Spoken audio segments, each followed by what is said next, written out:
what the black man and woman needs to know about the nation, about the world, about themselves. Muhammad Speaks It. To order your 12-issue subscription to Muhammad Speaks newspaper, 313-371-7033. 313-371-7033. Kareem Bean Pie is the grand champion of all bean pies. The rich flavor and smooth texture takes this pie to a whole new level of delicious. One bite and you'll understand why people all over the country call daily to order Kareem Bean Pie. 313-371-7033. That's 313-371-7033. Kareem Bean Pie. This bean pie is delicious. Muhammad Speaks presents Messenger Elijah Muhammad's Teachings by Minister Khalil Shabazz every Sunday from 2 to 3 p.m. at Muhammad's Temple of Islam, 12609 East McNichols Road in Detroit.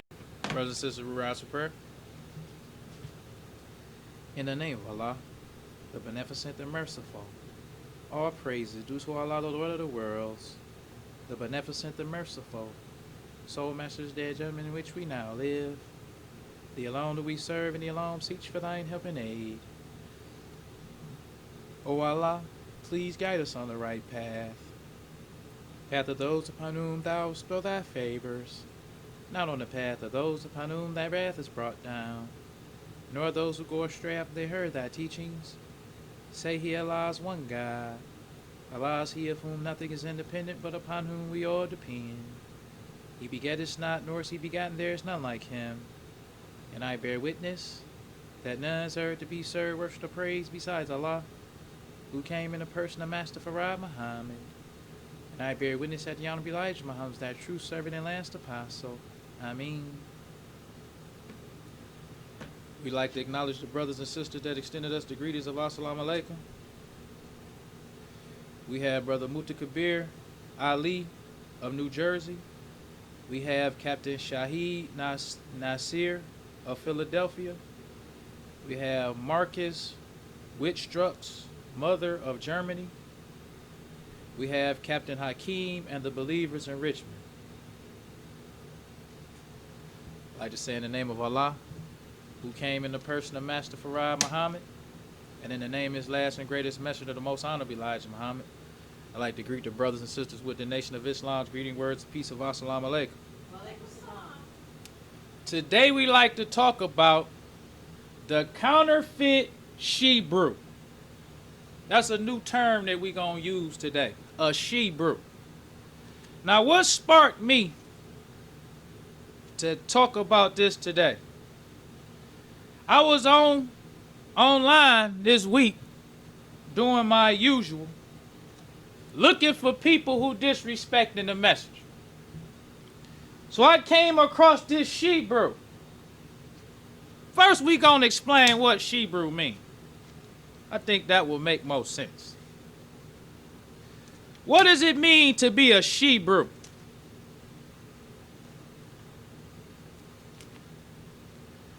The men are Hebrews, and the women are she-brews.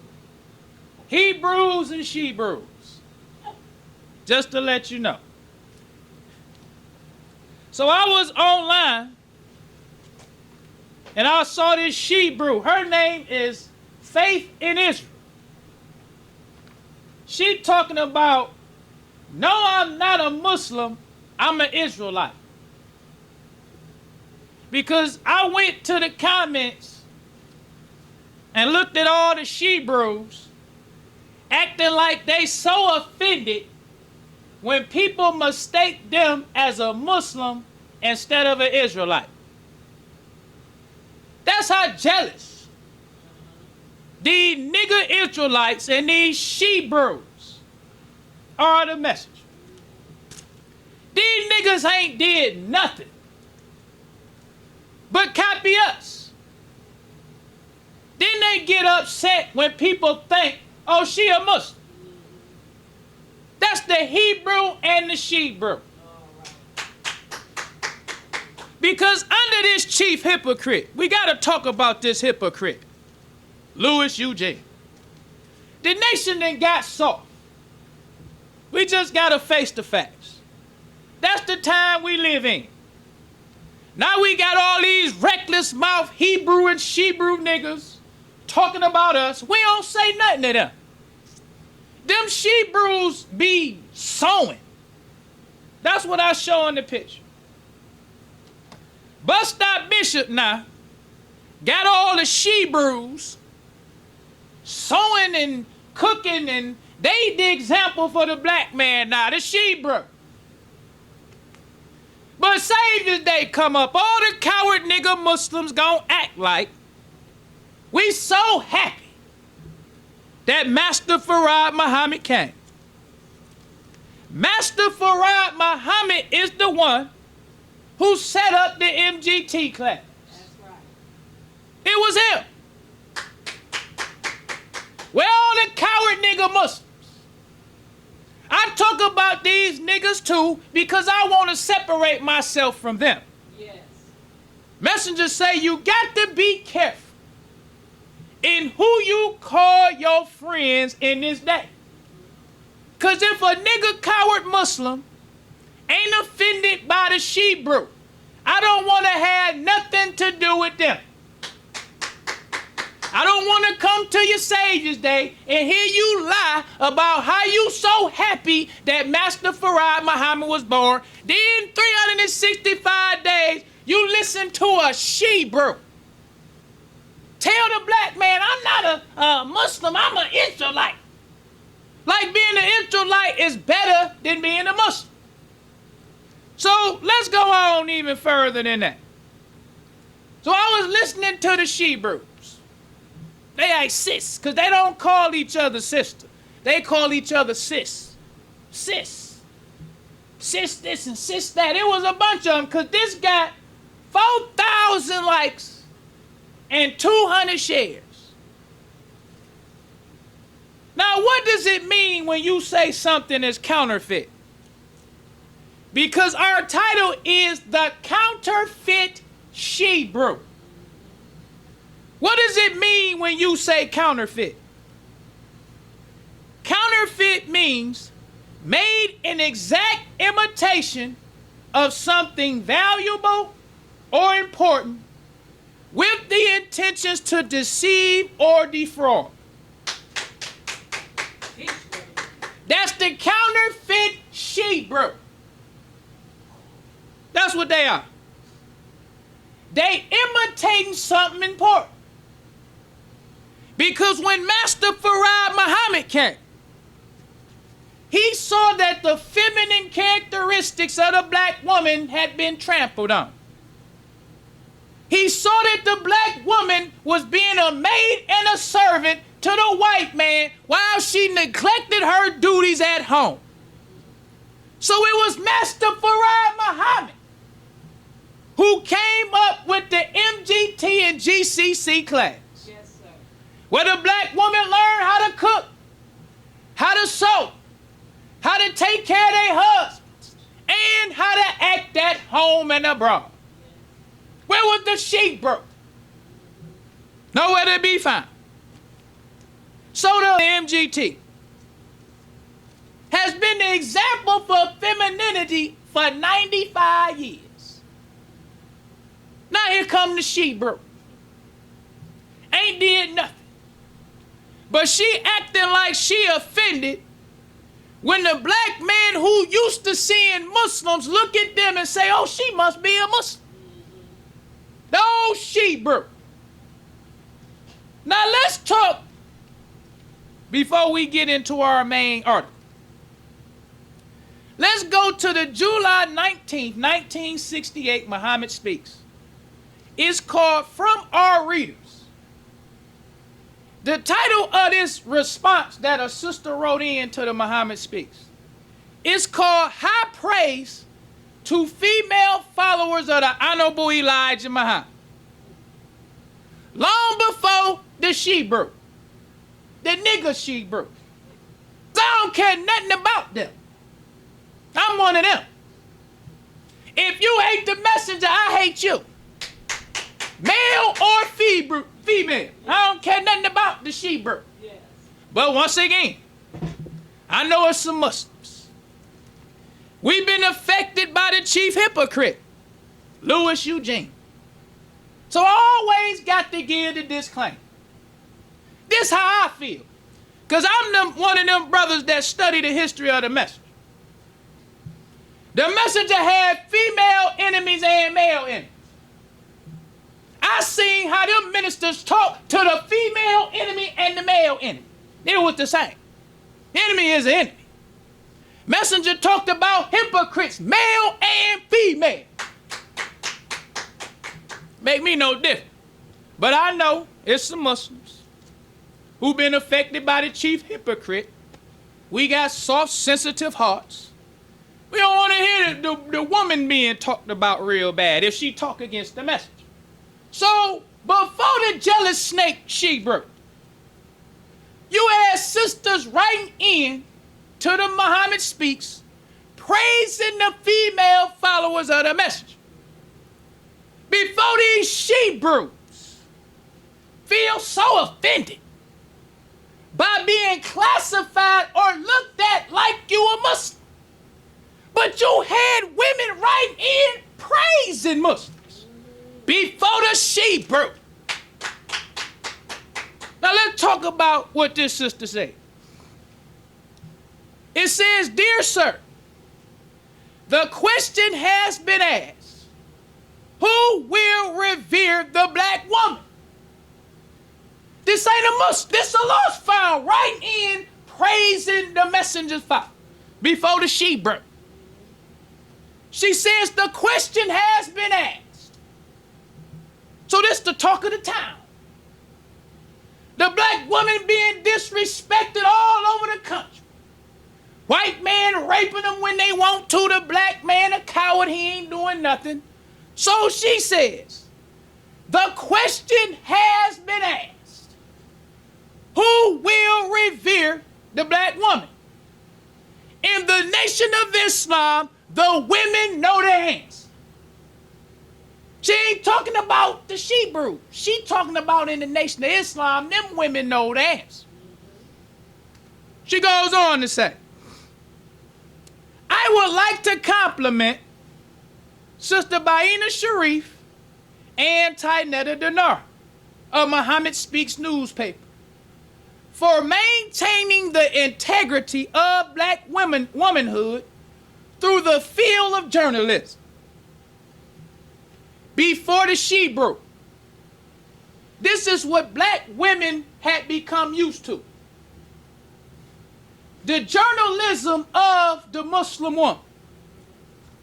Because before these nigger Israelites, the messenger gave knowledge freely. We wasn't stuck up. We wasn't, I am an Israelite woman. Like the she-brews. I'm married. This is what you're not married because you're not an Israelite woman. The nigga she-brew. They niggas too. I can't help it. I got to be me. The nigga she-brew. Talking about, I'm an Israelite woman. Before the Israelite woman, you had the Muslim one, the MGT, who the messenger taught. He said, for those of you who know, remember there was a time when you didn't know. That's what he taught. We were never the Israelite woman, and I'm married. Yes. This is a they hog and the stuck-up nigga she-brew. I don't like them either. The nigga she-brew.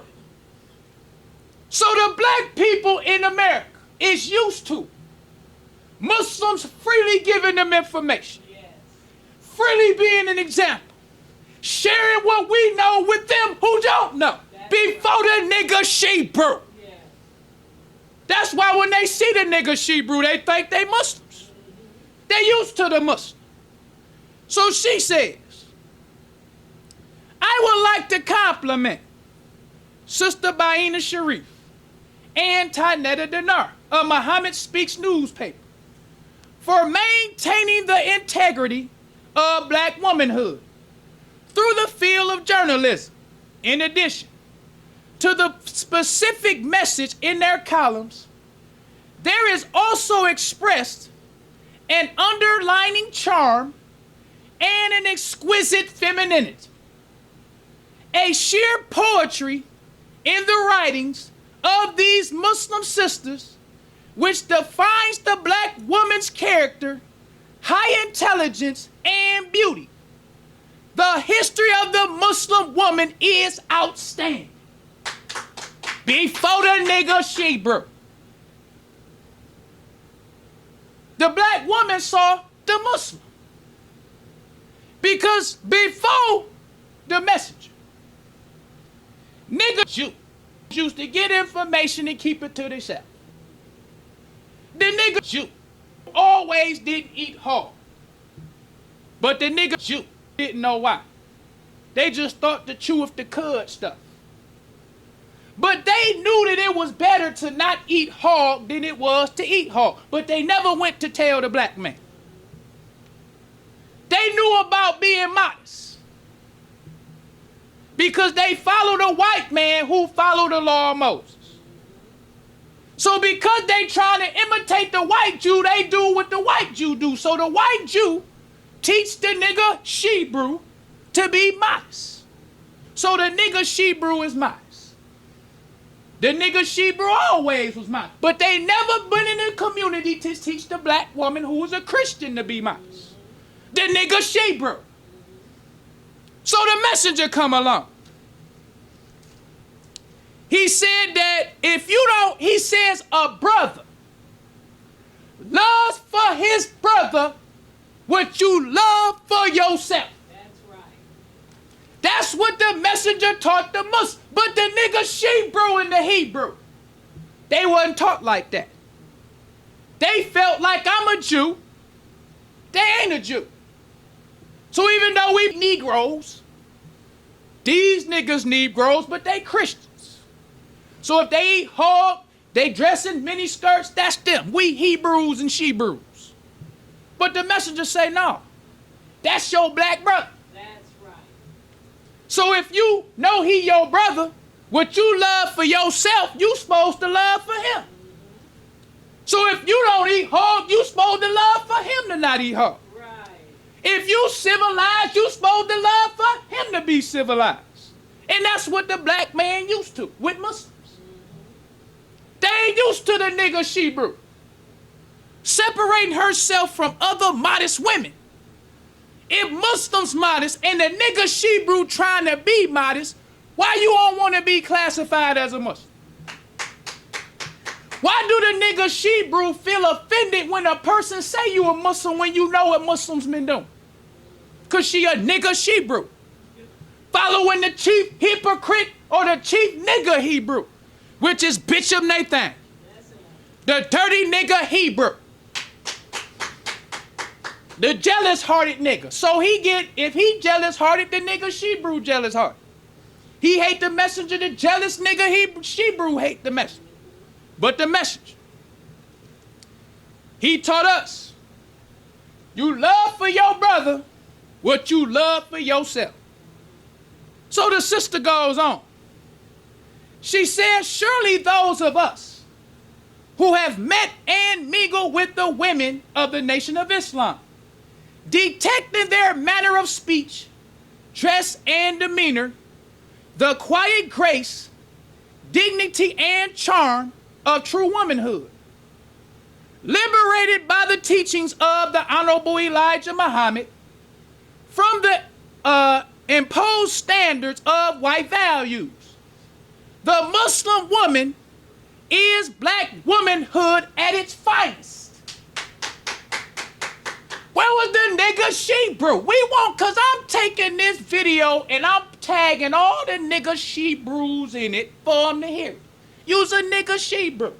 That's what you is. You still a savage. You still uncivilized. And you still a snake. That's what you is.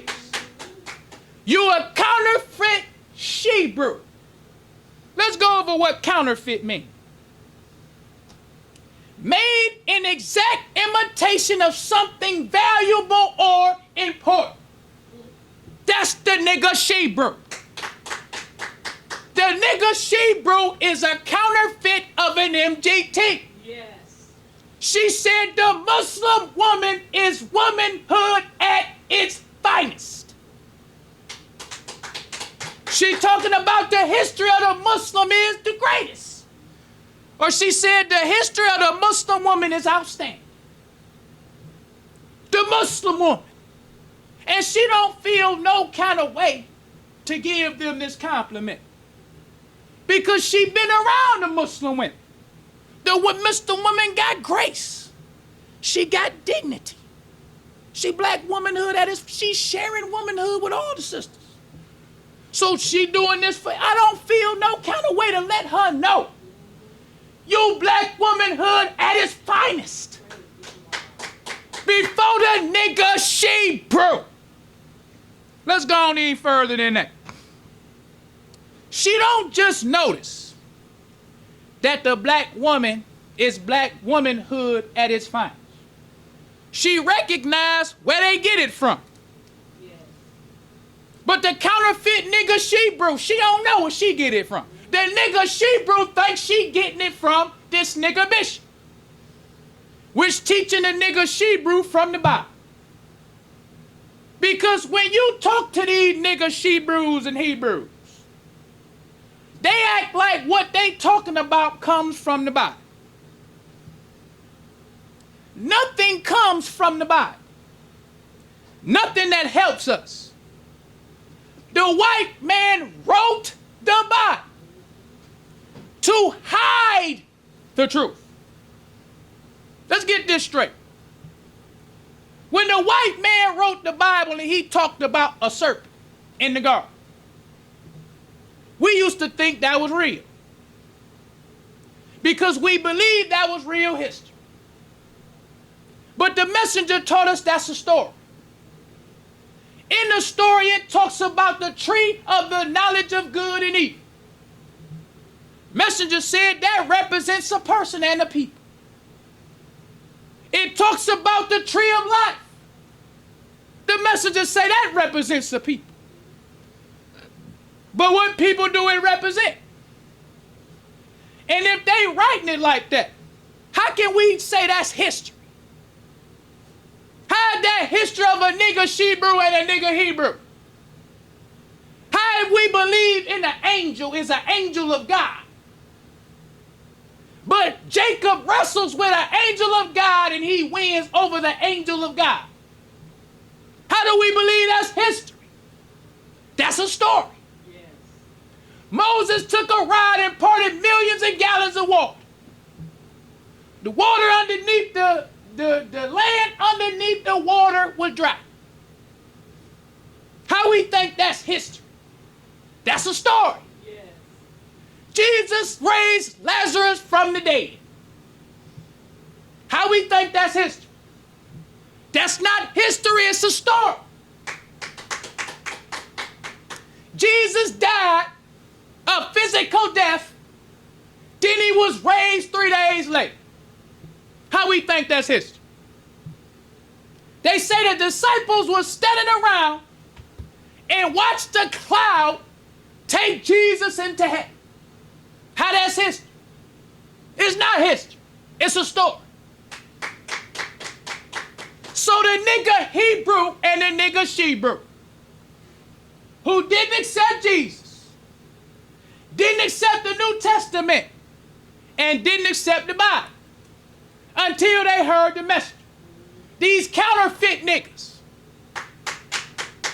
So the counterfeit nigga and the counterfeit nigga she-brew go to the black man who already believe in a spook, already believe in non-reality, and they go and tell them we them people that it's talking about.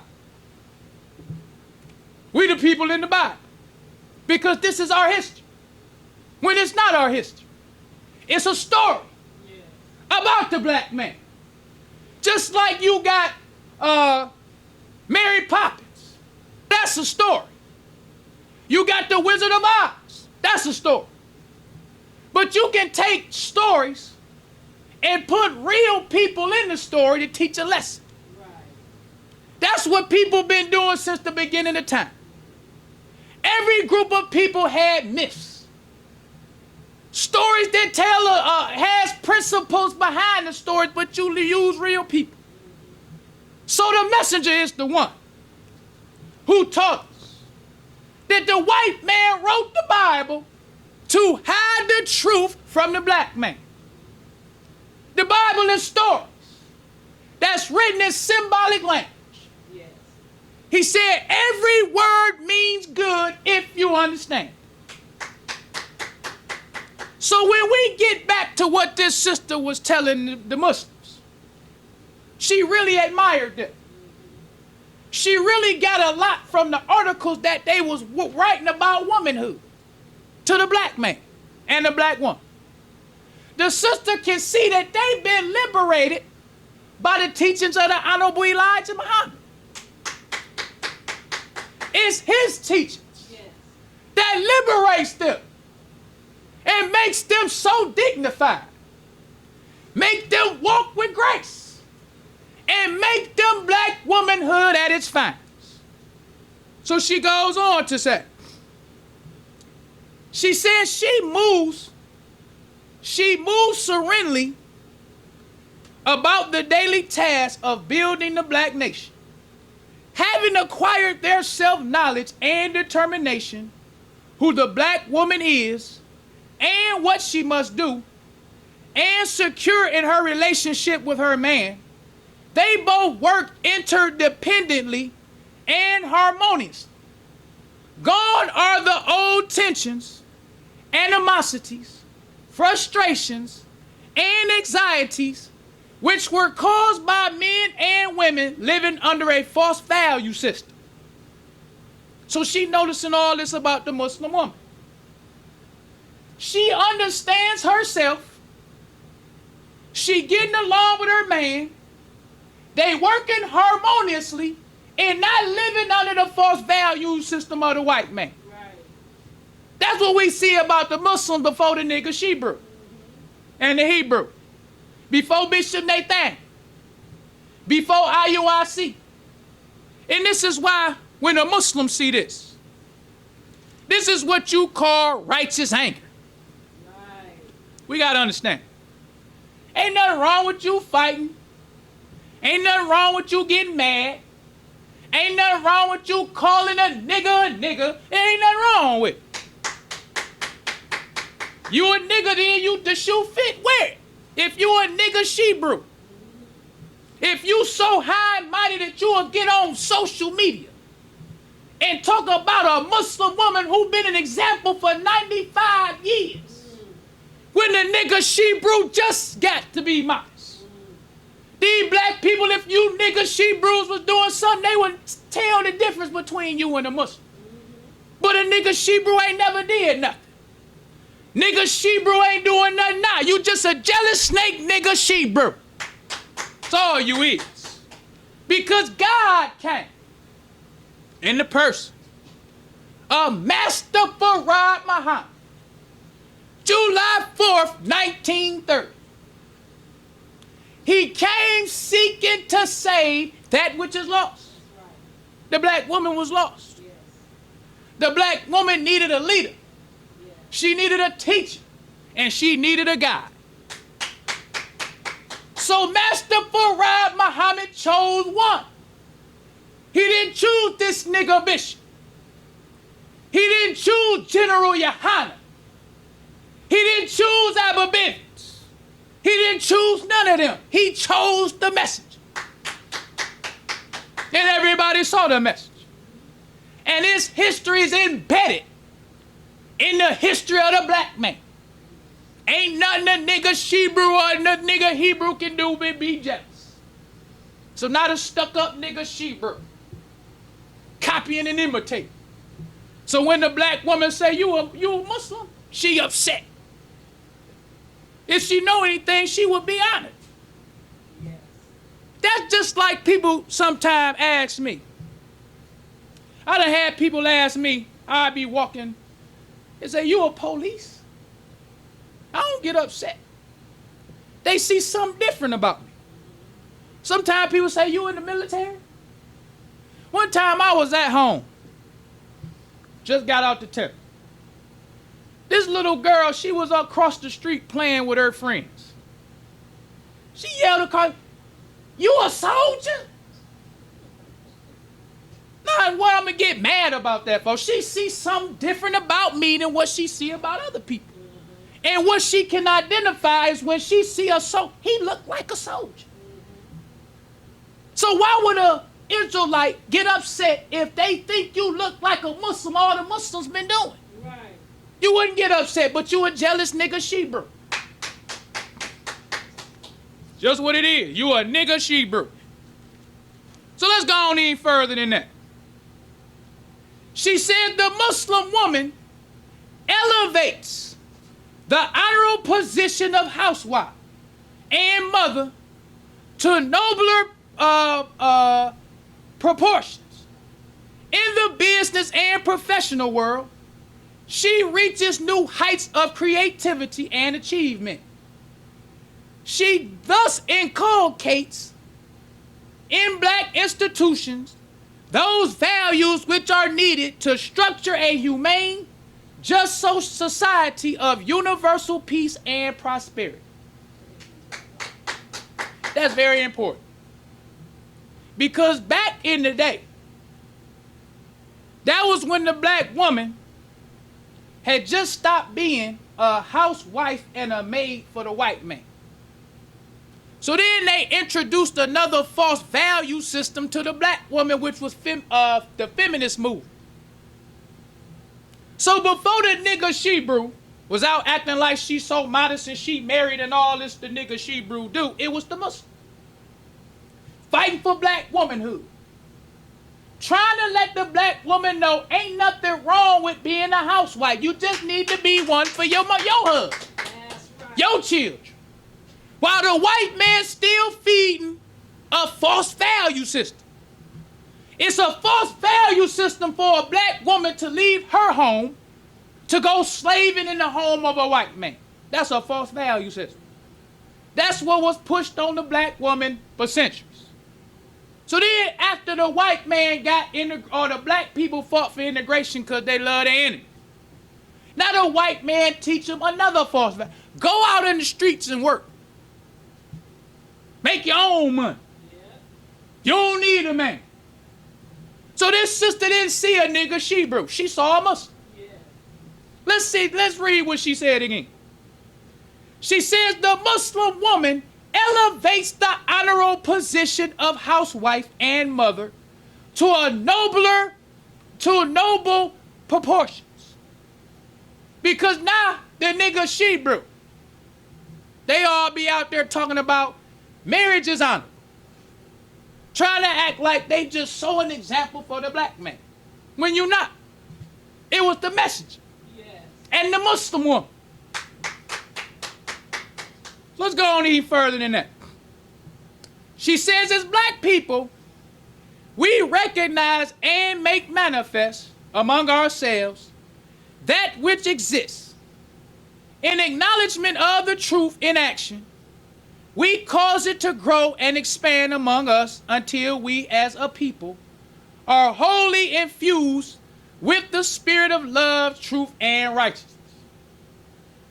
Her name, she wrote Unity and Freedom, Ethel L.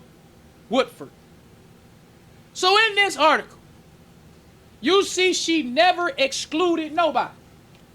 She didn't exclude the Christian woman. She didn't exclude the Buddhists, the feminists. She said it's black women, all of us. These black women that's Muslims, they elevate womanhood for everybody. They ain't trying to say, I'm a Muslim woman and she a Christian. No, she a black woman. Right. The Muslim woman was an example for the black woman. But the nigga she-brew. Go Google.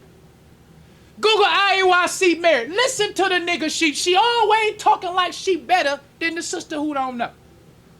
All the nigga she-brews. I listen to the nigga she-brew too. I just don't talk about it. When they talk about marriage, They don't try to tell the sister, like, this is what we need to do as black. No, I'm better than you because I'm married. You ain't nothing. These black women out here, because that's what they deserve. They do this, they do that. These modern women, they talk, ain't no sisterly nothing in the nigga she-brew. No black woman who not a nigga she-brew will write an article talking about how they feeling the femininity of a nigga she-brew. It's only nigga she-brews in there talking amongst themselves. Yeah, sis this and sis that. The nigga she-brew. If you know a nigga she-brew, share the video with him. Let's go on any further than that. Because we want to get a professional opinion of the message. That's what we want to do. So we want to get, what did the sociologists say about the message? This sociologist, his name is Louis H. Myers. He wrote an article in the December 22nd, 1968 Sunday News. And he from Lancaster, Pennsylvania. Now, what is sociology? Because we want to know, why do we value his opinion? We value the sister who wrote in too. Because she's talking about her personal experience being around Muslim sisters. But we want to get the brother who scientifically studies these kind of things. So what does it mean? What does sociology mean? Sociology is the scientific study of society. So what he see in a messenger is different. He coming from a scientific standpoint. And I like talking about the scientists, what they saw. They were different from these jealous Israelites. Because when you get to the science, it's just, this is what he said, and this what happened from what it ain't the opinion, I don't like him, he killed Malcolm X, the Muslims, they worship this religion. No. When you talking about the scientific study of the message, this what he said, this how it affected the black man. That's cut and dry. That's why I like talking about them. It ain't no opinion, ain't no how I feel, no. That's why when you read the scientists, a lot of them will have to say whether you like it or not. A lot of them will have to tell the opinionated niggas when they talking to them about them, whether you like it or not. Because the opinionated nigga, he don't like the message. He don't like what he say. He don't like Islam. But when you tell him whether you like it or not, this is the scientific study of what he said and how it affected the black man. So sociology is the scientific study of society, human social behavior, relationships, and the patterns that emerge from them. Examining everything from small group interactions to global social processes like culture, social class, race, and institutions like family, government, and religion, to understand how society works and changes. That's important. How was the black man working before the teachings of the message? Because the sister already talked about the false value system that we believed in. She already talked about how the black woman and the black Muslim woman was liberated from the teachings of the message. That's what a sister who ain't scientifically, she just studied talking about it from her experience. Ain't nothing scientific about, she just talking about it from what she saw, what she felt, and her experience around the Muslims. But the sociologist, he gonna tell it to you from a scientific standpoint. To understand how society works and changes. It uses scientific methods to investigate how individuals are shaped by social structures and how their actions in turn shape those structures, providing a lens to understand personal lives, communities, and the world. So in 1968, December 22nd, 1968, in the Sunday News, It says important black people in American history. Editor's note. This is the 14th in a series of articles being presented by the Sunday News on black Americans who have played a significant role and made major contributions to the nation and its people. The author Louis H. Myers is a member of the administrative staff at Franklin and Marshall College. So another good point that I like, he was talking about other black leaders. Then he talked, I think the Messenger was the last one. That's why I like it. He gave his views on all of them. Now he about to talk about the Messenger. This is what he said. He said, when the question is presented as to who are the great black leaders today, invariably, the names Ralph Bunche, Roy Wilkins, Whitney Young, and Senator Edward Brooks are mentioned. To say these men are not leaders is ridiculous.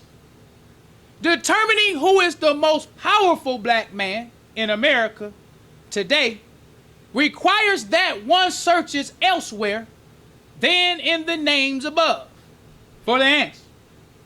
Without a doubt. That's why I like the facts. Whether you niggas like it or not. You niggas she-brews and Hebrews. Whether you like it or not.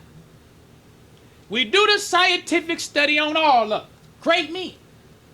It'll be crazy to say they ain't leaders. But when you talking about the most powerful one, without a doubt, whether you niggas like it or not, it says without doubt, the most powerful and influential. Not just powerful, but influential too. We gotta say that. Because the Messenger influenced black people. He influenced the way we think. He influenced the way we act. He influenced the way we eat. He influenced our perception of God, our perception of ourselves. He made us love what we once hated and hate what we once loved. That was the message. Whether you niggas like it or not.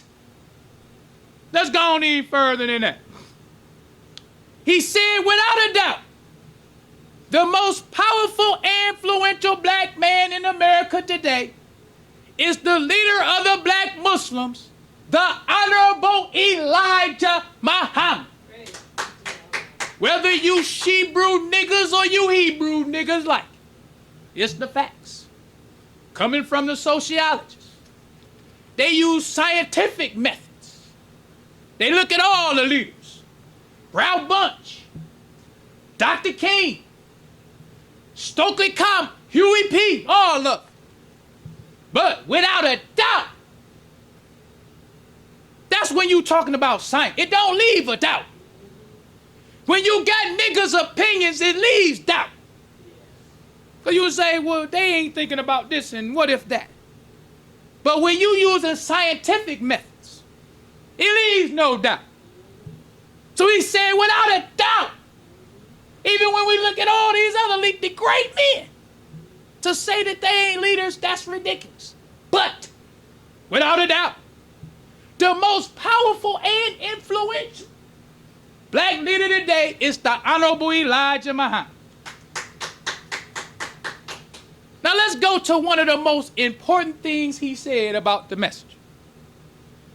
He said, to date, the Muslims have been an asset to America, as no other black organization has before. To the nigga she-brew and the nigga Hebrew, whether you like it or not, the scientific methods that they use to study society, to study what affects them, how they were, how they are not. To date, the Muslims have been an asset to America, as no other black organization has before. talking about Marcus Garvey, Noble Drew Ali, Booker T. Washington, all the ones you like. No other, let's read it one more time. Today, the Muslims have been an asset to America as no other black organization has before. They have given structure and meaning to black Americans. Whether you niggas like it or not, the messenger gave structure and meaning. We never even thought, what does Negro mean? Never thought about it. White man call us a Negro, we Negro. What do black mean? What did the Bible mean when it say you ain't supposed to touch the hog? What does the name Jenkins mean? What does it mean to a white man and what do it mean for you? What do the Bible mean? What do the Quran mean? What do Islam mean? What do Muslim mean? What do God mean? Who is God? Where is he? Who is that mystery God? Who is the original man? That's the message. Long before nigga She-brew, he gave the black man structure and meaning. Yes, sir. Enjoying the show? Help keep us on the air. 313-371-7033. That's 313-371-7033 to make a donation. It say they have restored the black woman to her place of dignity and respect. Teach. Whether you niggas, She-brews and Hebrews like it or not, that's what he did. It say they have restored, not a nigga She-brew. That's why the nigga She-brew so jealous. That's why you talk about the nigga She-brew like a nigga She-brew. Shut up, nigga. You's a nigga She-brew. Need to put the nigga She-brew in her place. Go there and sit down and shut your nigga She-brew mouth. That's how you talk to a nigga She-brew. He the messenger. Care who you follow. Don't care nothing about this nigga bishop. That nigga bishop need to be happy that this hypocrite Lewiston took over and then changed the nation of Islam and made Muslims soft. I be going back to that old school history, just getting lost in it. Missing people I ain't never even met in my life. Yes. Had to be here with this hypocrite and we just sit around and let a nigga She-brew. Talking about I ain't no Muslim, I'm an Israelite. Shut your nigga mouth.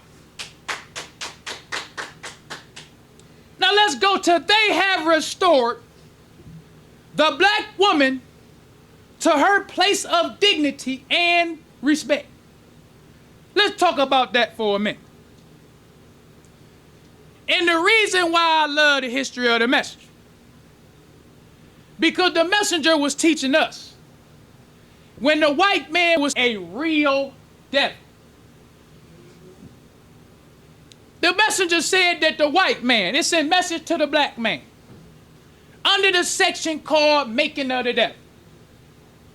The messenger taught us that we living under the real devil.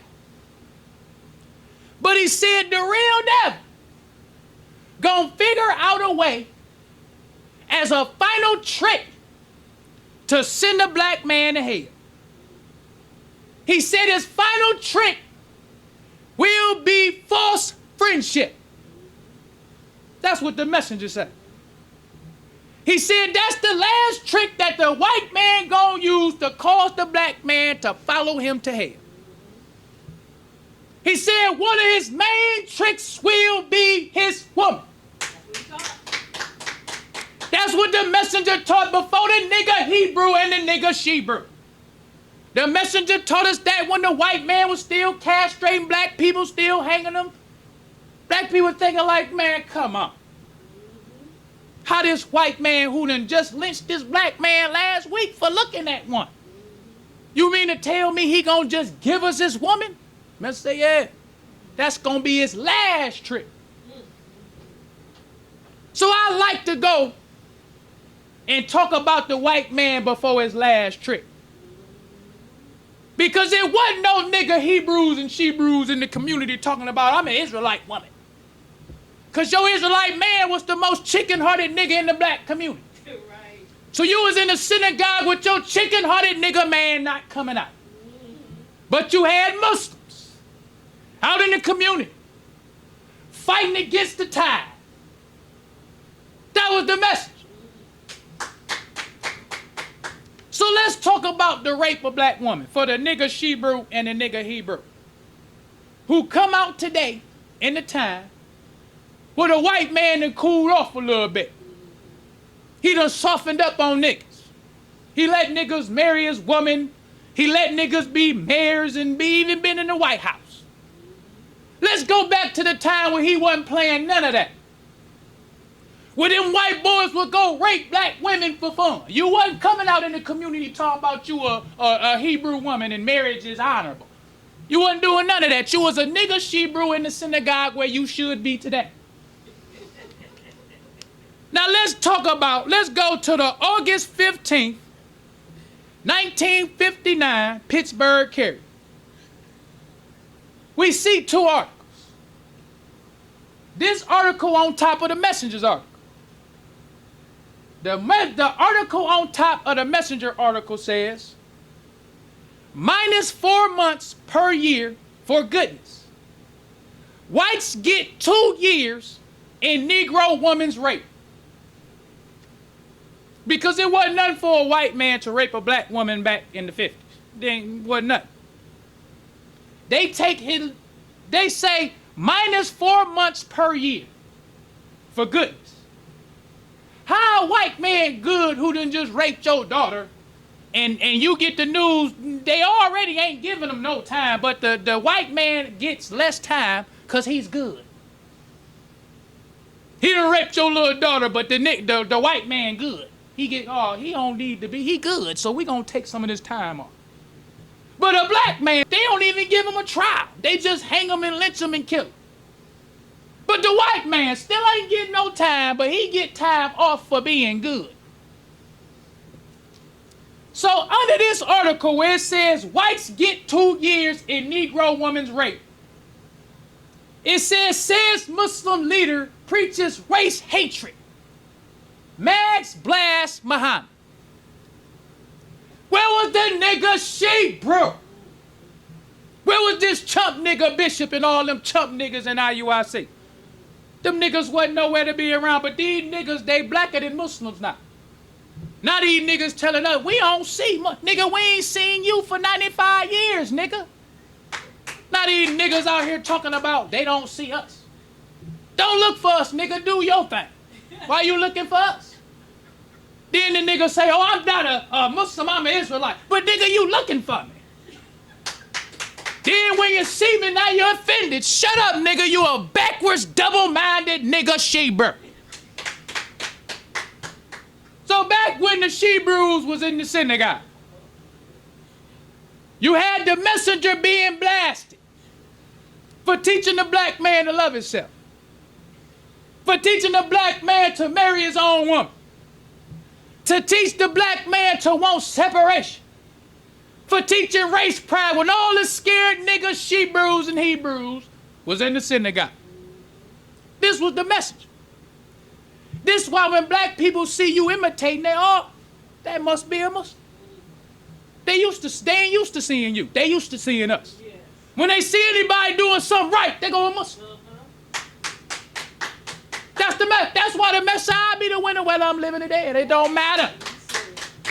Black man see righteousness, he think that's a Muslim. Yes. And the nigga she-brew and Hebrew, yes. Let's go on any further than that. In the same newspaper, August 15, 1959, Pittsburgh carrier. Same newspaper that this in. You got what carrier readers think. The preachers say, too many rape cases in the U.S. Too many. They just raping black women left, right. It's too many. Where was the nigga she-brew? Where was all the chump nigga Israelites, all these beard-wearing niggas talking about beards is manly? Them niggas was in the synagogue with their beards bootlicking. Wiping their boots with the beards. Beard wearing dirty nigga. Coward nigga. Now let's go with the message. This is the June 6, 1959 Pittsburgh Carrier. This the messenger saying the danger of taking enemies for friends. Because believe it or not, the nigga She-brews wanted to be friends with the white Jew, bootlicking. And the black Christian wanted to be friends with the white Christian. When all this raping going on. Now today niggas so black, it wouldn't have happened to these niggas today. Niggas is too black. But believe it or not, it was a time when niggas wasn't so black. Niggas was afraid. All you had was the Honorable Elijah Muhammad. That's all you had. No nigga She-brew and Hebrew nowhere. That's why black people, when they see he a Muslim. Because this the message. Telling black people why they calling him a hate teacher. The danger of taking enemies for friends. Then the part I love, he quotes the Holy Quran. Because what the nigga She-brew and Hebrew do today? When they out there lying to the black man. They say Prophet Muhammad learned from the Jews. That's what these niggas say. So that's their way of saying what we doing when we copy off the Muslim, they really copying off us. I be watching these niggas every day. I know they doctrine better than them. I could go teach them niggas they own stuff. I could. I'll give me some fringes and go in there and teach them niggas. I listen to them niggas every day. So let's ask these niggas. Since it says God's laws don't change, he the same yesterday and today. Who copied off Noah? Who copied off Methuselah? Who copied off Adam? Because the same laws and rules that applied to the nigga Jew applied to Noah. When Noah got on the boat, God told him to separate the clean animals from the unclean. Even though they don't elaborate on it. But Noah couldn't eat hog. Because there were clean animals with him and unclean animals. Even though it don't talk about the kind of laws he had and all of that. But Noah had law. The same laws that they had with Moses, they had with Noah. Because God's laws don't change. Right. When you're talking about Melchizedek, he was a priest of the Most High God. He was a priest over a city they call Salem. Melchizedek. Melchizedek met Abraham. So Melchizedek was a king with a people before Abraham. So if it was wrong for Noah to eat hog, it was wrong for Melchizedek to eat hog. That's right. Because God's laws don't change. Then here come the nigga Israelite. Because Israel represents the white race. But if these niggas want to be an Israelite, here come the nigga Israelite. Laws come to the nigga Israelite. The same laws everybody had. But the difference between them and everybody else, they didn't listen to the law. They rebelled against the prophet. Because the messenger taught us, God made a deal with the devil. He gave the devil 6,000 years to rule. So the messengers say you got a God of wickedness and you got a God of evil and you got a God of righteousness. The God who chose Israel was the God of evil. His name is Yaqub. That's their God. So that's why they get so much special favor. When they didn't accept Noah during Noah's time, God killed. They didn't get another chance. When they didn't accept Lot, they was killed. And it was like that with all of it. They only had one chance. But with the Israelites, God sent them prophet after prophet after prophet after prophet. They kill them. They don't listen to them. Because they God's people. We never, what God? The evil God. The evil God named Yaqub. So the messenger said, in the book of Revelation, this was the vision that Yaqub saw 6,600 years before it was an Israelite. He said Yaqub had a vision. And he was warning his people about what would happen at the end of their time. That's right. So the messenger said, in 2 Thessalonians, it says God would come after the workings of Satan. That's the Israelite. Just to give you an understanding. Yes. Ain't nobody learned nothing from no Israelite. They never followed. When Jesus was on the scene, he ain't say, oh man, y'all doing such a good job following my father. Let me just go on and have a dinner with you. Jesus would have to run from them Israelites. Jesus told them, ye are of your father the devil. And the lust of your father ye will do. Yes, He was a murderer from the beginning. What did the Israelites known for? Murdering the prophets. How you gonna say somebody learned righteousness from a Jew? They murdered the prophets. So Jesus told them, you of your father. I do the work of my father. But you do the work of your father. Right. He the devil. He was a murderer from the beginning, and that's why you a murderer. Jesus says, some of you will say, if I wasn't in the time of my fathers, I wouldn't have murdered the prophets. That's what you say. Because not only was your father a murderer, but your whole ancestry murderers. They're the prophets. So we need to understand what's really going on. The Muslims ain't never learned nothing from a Jew. God or Allah's laws was the same from the beginning. yes. Just to give you an understanding. So the messenger, quoting from the Quran, the line Hebrew say, that ain't no prophecies in the Quran. Messenger giving us one. It says the dangers of taking enemies for friends.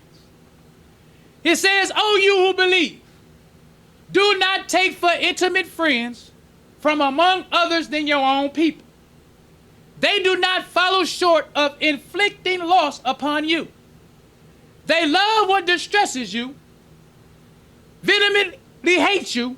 Hatred has always appeared from out of their mouths, and what their hearts conceal is greater still.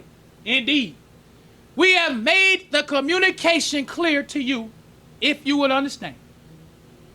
This is Allah talking to us. It's people who hate you. They mouth speak evil of you, but their heart conceals something even greater. Messengers say it's in the nature of the white man to murder the black man. That's right. So even as hard, as hateful as he talked, his heart conceals something even greater than that. These is the people who we love. These the people the messenger got into. Now the verse says, indeed, we have made the communication clear to you, if you will understand. The Holy Quran says that the devil is an open enemy.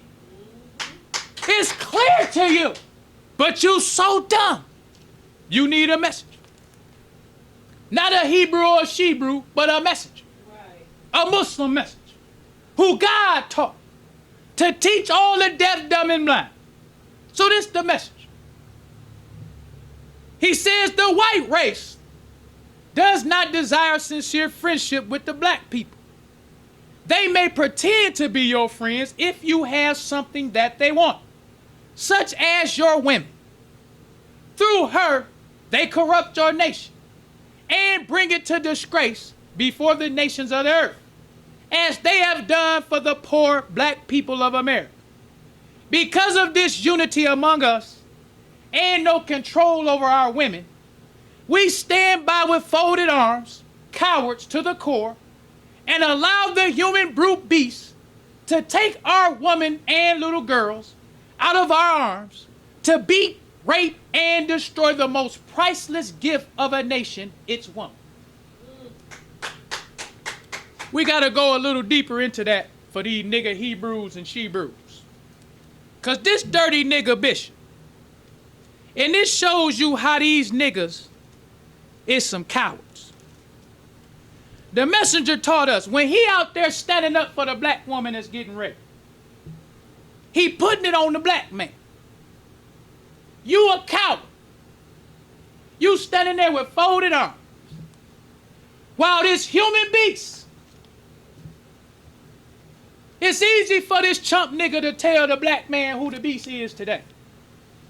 Because the white man ain't doing what he used to do. He's still a devil. But his last trick is a false show of friendship. We get it way more easy as far as brutality than our faux pas did. Far more easy. Yes. Even though he's still a devil. But we get it for because this is last trick. Not only false friendship, but his woman. We can clearly see that. So it's easy for a nigga she-brew and a nigga Hebrew to come out today and talk about how the white man is the beast. But what about when the black woman was being raped? The messenger teaching us in real time. He writing an article about the spiritual stuff and he writing articles about the real stuff. This human beast. You standing there like a coward with folded arms as a Hebrew and a she-brew. Letting this white man just rape your woman. And she's the most. Let's go to the message. He says, rape and destroy the most priceless gift of a nation. It's priceless gift. Yes. Not this dirty nigga, the Hebrews and the she-brews. Look up or let's Google IUIC, man is the prize. This is what Google say. It say the phrase, the man is the prize, is a common teaching within Israel United in Christ, a religious organization. This doctrine emphasizes that in relationships, men hold position of primary value. That's the nigga Hebrew. That's why you talk to these niggas like they ain't nothing. You a nigga. They need to be let known you a nigga. If they gon' let us know what they think, what they feel about Islam, about Allah, about why we can't tell these niggas. I believe in fire with fire. That's what the messenger taught. That's why he would tell nigga Hebrews and she. They would ask the messenger. Messenger and the Muslims used to whoop so many niggas' heads. They would ask the messenger about fight.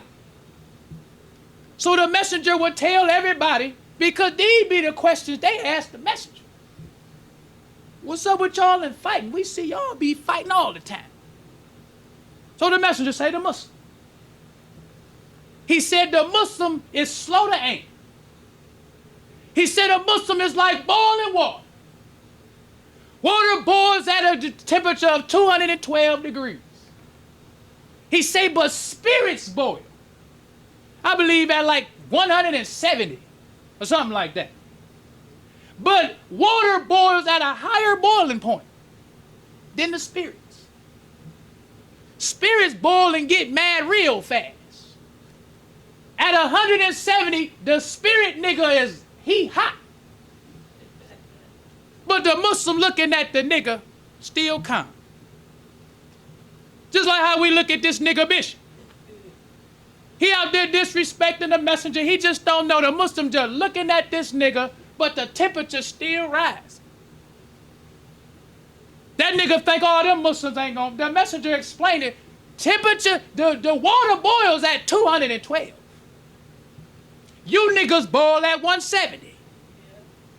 So when that water get to a boiling point, not only is it hotter than you niggas, it take a long time for it to cool off when that water boils. Then the messenger told the niggas, the Muslim is like that rattlesnake. He said the white man is like a snake of the crafted type. He will strike you without giving you a wound. He said, but the Muslim is like the rattlesnake. He won't strike you unless he give you a warning. That's how the messenger let all the niggas know. So now you understand, nigga. We don't bull like you niggas. We sit there silently, don't say nothing. Then one day you look up and some Muslims coming to you. Say, hey nigga, check this out. You done exceeded the limits. So we at the boiling point right now, nigga. Right now. But we a rattlesnake too.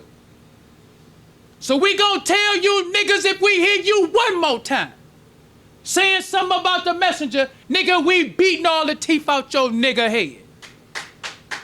That was Muslim before this hypocrite. Just to give it to you straight. So the messenger in here teaching us that the black woman is the priceless gift. Then you got the jealous coward nigga Hebrew who wasn't doing nothing for the black woman. Wasn't speaking up for her. Not even in this time. He still say, the man is the prize. Then when you go and just scroll down from the Google search, then you can see on Facebook, it say, man is the prize and he comes first. That's what chump niggas do. Because these chump niggas wasn't out in the 60s. They didn't never step to the white man, the real enemy. Now they turn on the black woman. They get their manhood from stepping on the black. You ain't nothing. I'm the prize. Then you got another one that's on YouTube. It say, man is always the prize. So even if they in there, because I listen to them niggas when they be talking about the sisters. Them sisters don't get no justice with these niggas. Because if the man always the prize, even when he ain't nothing, he the prize still. You ain't nothing. He always, even when he ain't nothing and you something, he's still the prize. You ain't nothing. You a woman. That's what niggas felt when they was getting, the black woman was getting raped. We the prize. We ain't helping them. Then they got another one, they say, don't listen to the black woman. That's nigga Hebrews. Then on Instagram, it say, men are the prize. 1 Corinthians 11:9. So now these niggas find scriptures now.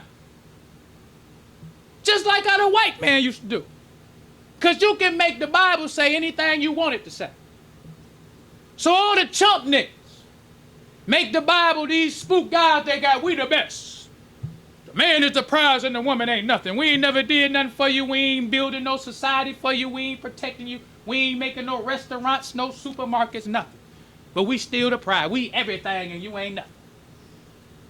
Then at the bottom, it say the godly man is the prize. Sisters, don't get it twisted. That's the nigga Hebrew and the nigga She-brew. But the messenger, while the black woman was being raped, he telling the black man, you a coward. You standing there with your arms folded. While the most priceless possession or gift of any nation is your woman. That's what the messenger put in our hearts. Then he goes on to say, he said, we cannot produce a pure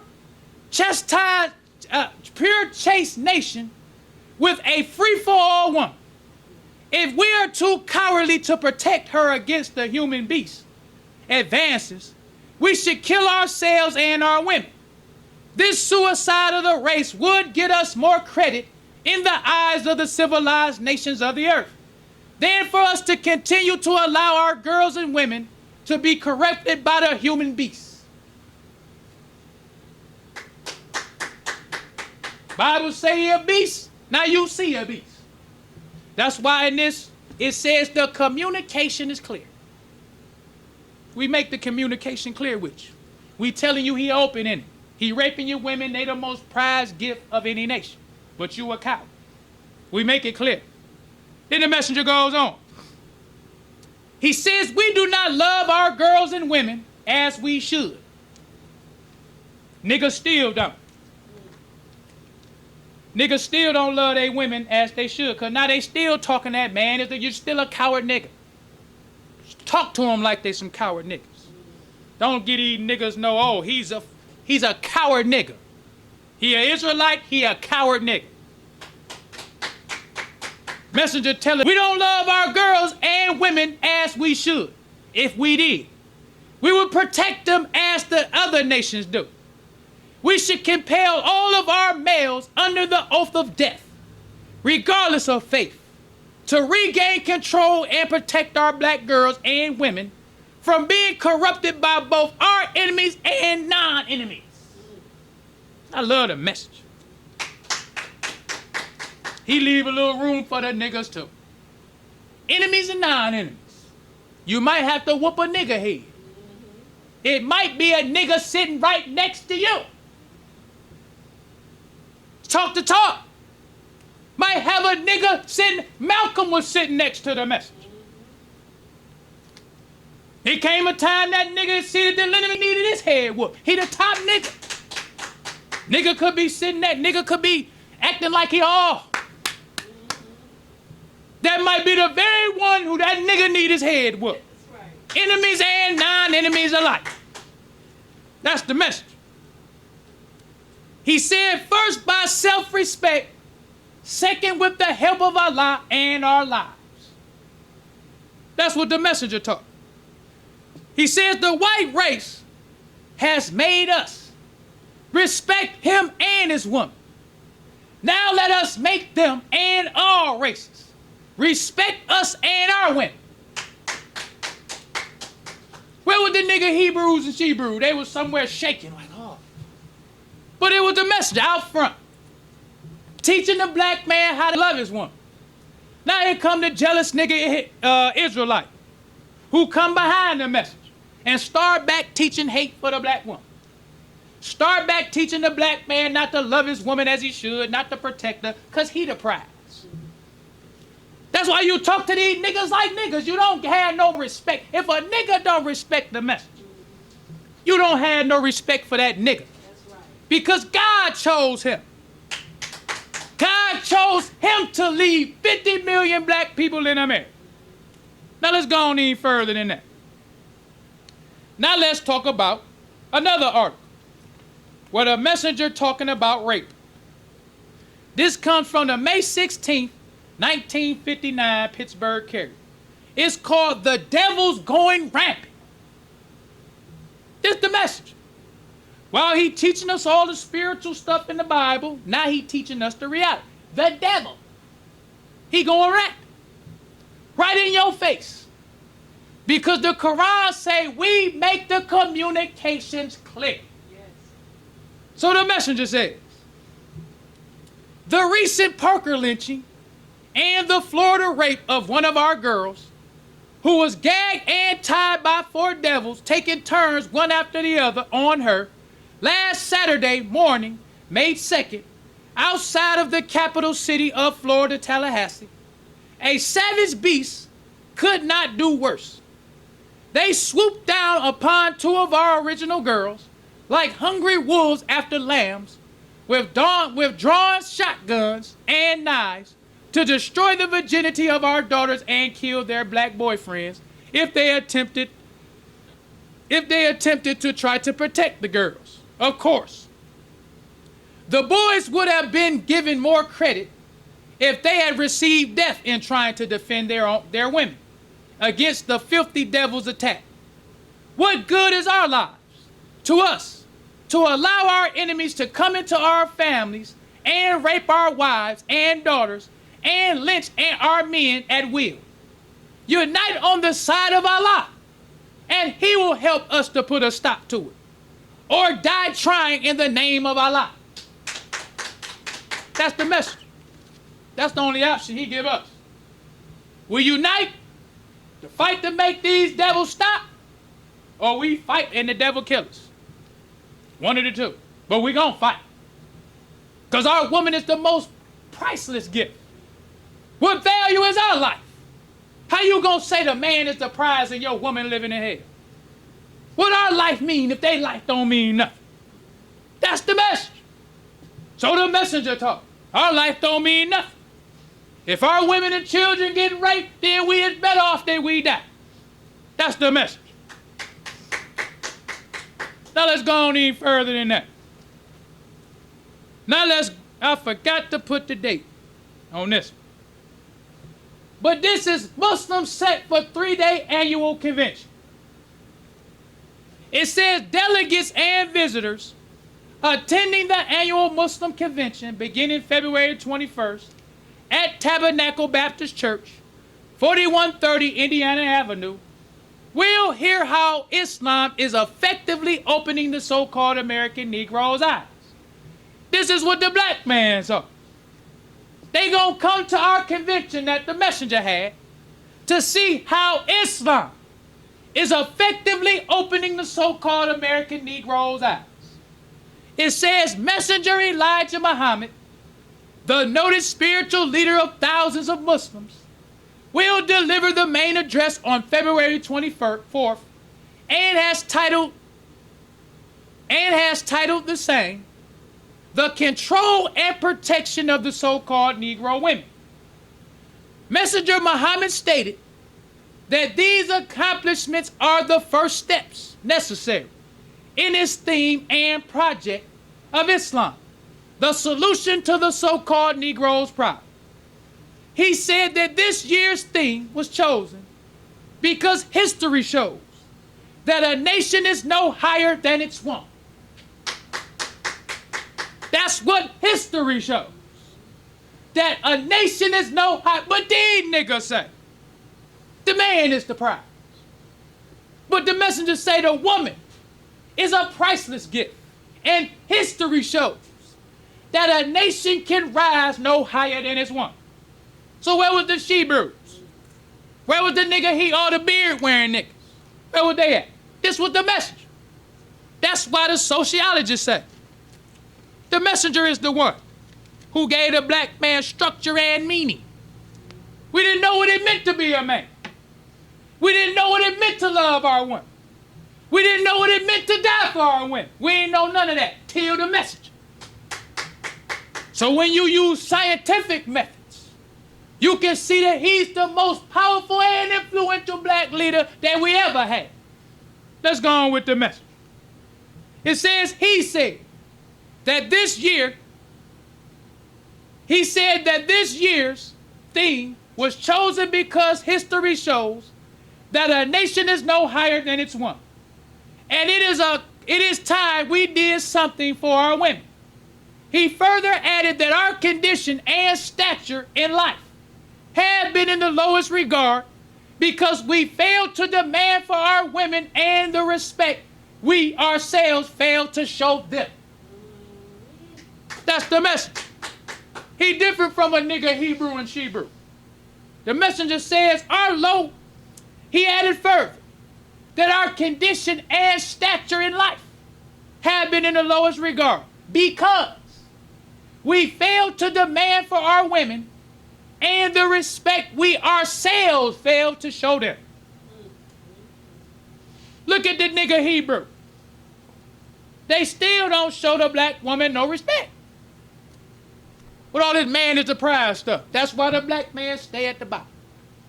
That's why you got old jealous niggas she-brew who don't want to be called because they know we better. Messenger teaches is the best. It brought the best out the black man. Yes. And it continues to bring the best. Let's go on in further. We're re-wrapping it up. This is the March 9th, 1957 Pittsburgh Carrier. It says, Messenger Muhammad stresses closer protection for so-called Negro women. That was a mess. Now this is the last article we're going to read. We wrapping it up. This is September 19th, 1959. Pittsburgh Carrier. It's what the Carrier readers think. This says, Muhammad raises Negro morality. He says, although I am not a member of Elijah Muhammad's organization, I could not resist the urge to question the unsupported statements that he is an advocate of black supremacy. But the good work of transformation on the followers of Elijah Muhammad should not be overlooked in the mad rush to condemn him. I know of no other organized group of Negroes in this country who can measure up to the high moral standards of these Muslims. Once again, this is what the sociologists say. He's saying it from the scientific methods of studying sociology. He's saying it by his experience, just like the sister did. Sister wrote her article in 68. He writing his in 59. They see the same thing. Just like when somebody see the nigga She-brew. They used to seeing Muslims. So when they see some look righteous and modest, you must be a Muslim. Because he just like the sociologist said. He said, I know of no other organized group of Negroes in this country who can measure up to the high moral standards of these Muslims. The followers of Muhammad don't drink liquor, don't smoke, don't use profane language, and are always polite and cooperative. Furthermore, the Muslims are the only organized religious body of black Americans who have an actively significant economic program. They are the only black Americans not ashamed of their color, the color of their skin. They walk with grace and notable dignity. Raising the morals and economic of the masses is most vital. That's what he saw. Just like 9 years later, that's what the sister saw. These Muslims is raising us up. They got dignity. They the ones who taught us how to love ourselves. They the ones who taught us how to respect black womanhood. He the one who taught black men how to protect their women. That's why the sister, in my conclusion, that's why the sister in her article said, and we ended it on this note. This the last point we gonna make. She says, the question has been asked, who will revere the black woman? That's a question we need to ask. Who gonna revere the black woman? Is it this lying nigga bishop who talking about the man in surprise, or is it the Honorable Elijah Muhammad? Well, brothers and sisters, we don't want to prolong the time. So I leave you as I came in the nation of Islam's reading words of peace of Assalamu alaikum. Enjoying the show? Help keep us on the air. 313-371-7033. That's 313-371-7033 to make a donation. Brothers and sisters, we rise for prayer. In the name of Allah, the Beneficent, the Merciful. All praise is due to Allah, the Lord of the worlds, the Beneficent, the Merciful. Soul Master's Day of Judgment in which we now live. The alone do we serve, and the alone seek for thine help and aid. O Allah, please guide us on the right path. Path of those upon whom thou spill thy favors, not on the path of those upon whom thy wrath is brought down, nor those who go astray after they heard thy teachings. Say he, Allah is one God. Allah is he of whom nothing is independent, but upon whom we all depend. He begetteth not, nor is he begotten, there is none like him. And I bear witness that none is heard to be served, worship or praise besides Allah, who came in the person of Master Farad Muhammad. And I bear witness that the Honorable Elijah Muhammad is that true servant and last apostle. Ameen. The Honorable Elijah Muhammad taught us not to do anything to anyone that we wouldn't have done it to ourselves, and treat everybody right, even the devil. Assalamu alaikum.